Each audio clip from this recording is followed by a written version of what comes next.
My name is Nurse Engee. Today's topic is diabetes mellitus type 1.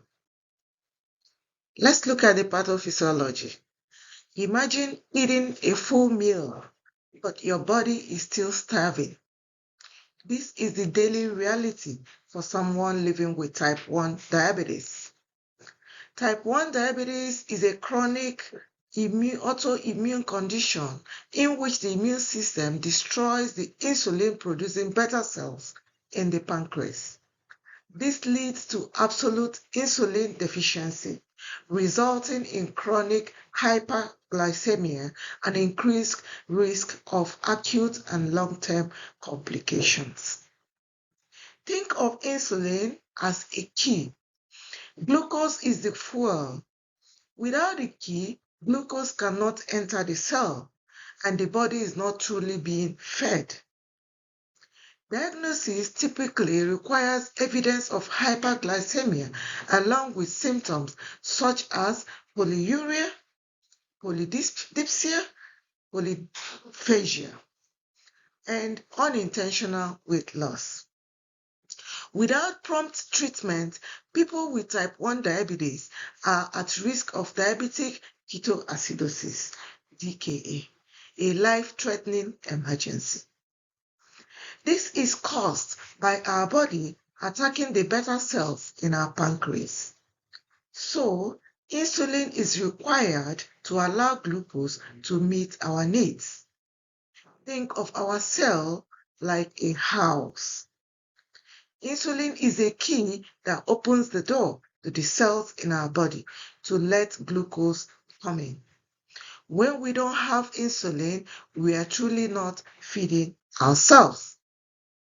What are the clinical features?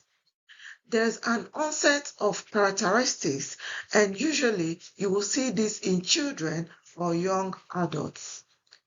Typically, these patients are very thin. Remember, we are not feeding their cells, so glucose cannot enter in due to a lack of insulin. These patients will have hyperglycemia symptoms, and they usually start suddenly. We are going to see weight loss and the 3 Ps, polyuria, polydipsia, and polyphagia.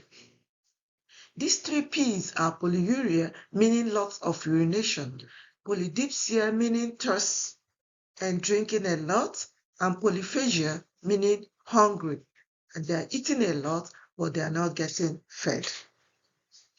Without insulin, the body turns to fat for energy. This creates ketones, acidic substance that can become deadly. Ketoacidosis is an acid-base imbalance, and what you see is your patient breathing very fast and very deep, and they will have a fruity breath blowing off these ketones.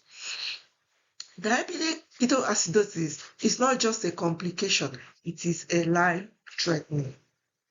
They could cause blood vision. They could have nocturnal enuresis. So they are up peeing all night long, and possibly they might have yeast infection, because think of it that sugar in their body, that's a great food for yeast. Acute complication: diabetic ketoacidosis, hypoglycemia.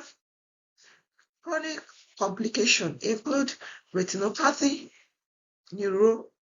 nephropathy, neuropathy, and cardiovascular diseases.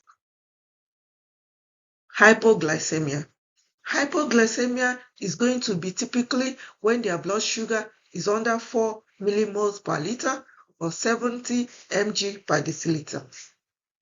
Signs and symptoms include shakiness, sweating, palpitation, hunger, anxiety, dizziness or lightheadedness, fatigue, irritability, and difficulty concentrating. Severe features may include confusion, behavioral changes, slurred speech, difficulty coordinating, seizures, convulsion, and loss of consciousness or even coma. Now, the treatment for this is going to be those quick-acting glucose tablets, 15 grams in 15 minutes, possibly IM glucagon if unconscious, given by someone from the EMS. Remember, this is a medical emergency. Think of diabetes like a plane. If your plane goes too high, you get sick from altitude sickness. But if your plane goes too low, you can crash and burn. What are the chronic management and nursing interventions? When it comes to chronic management for this type of patients, we must give them a consistent meal and snack with portions and composition, meaning balanced protein, fat, and carbohydrates.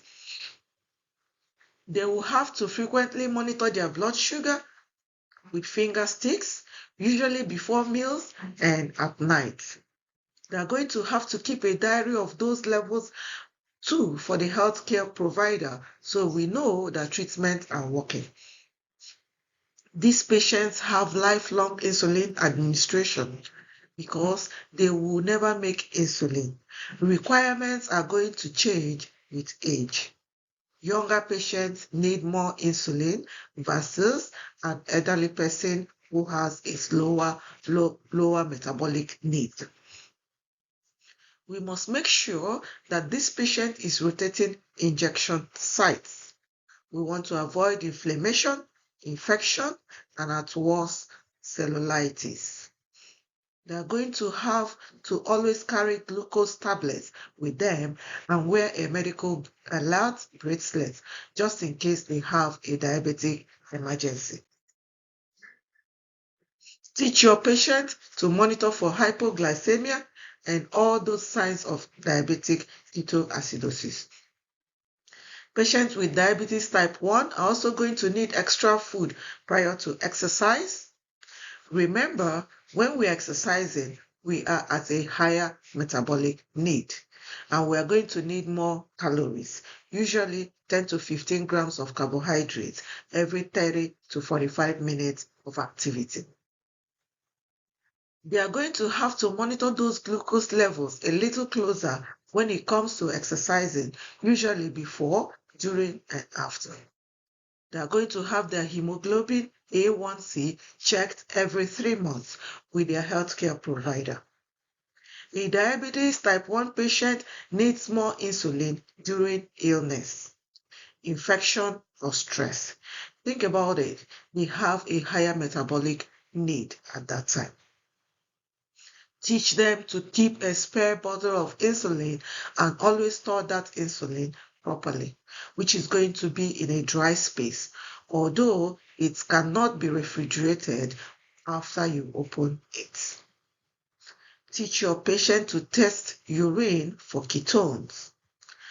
As healthcare professionals, understanding this journey helps us provide safer, more compassionate care.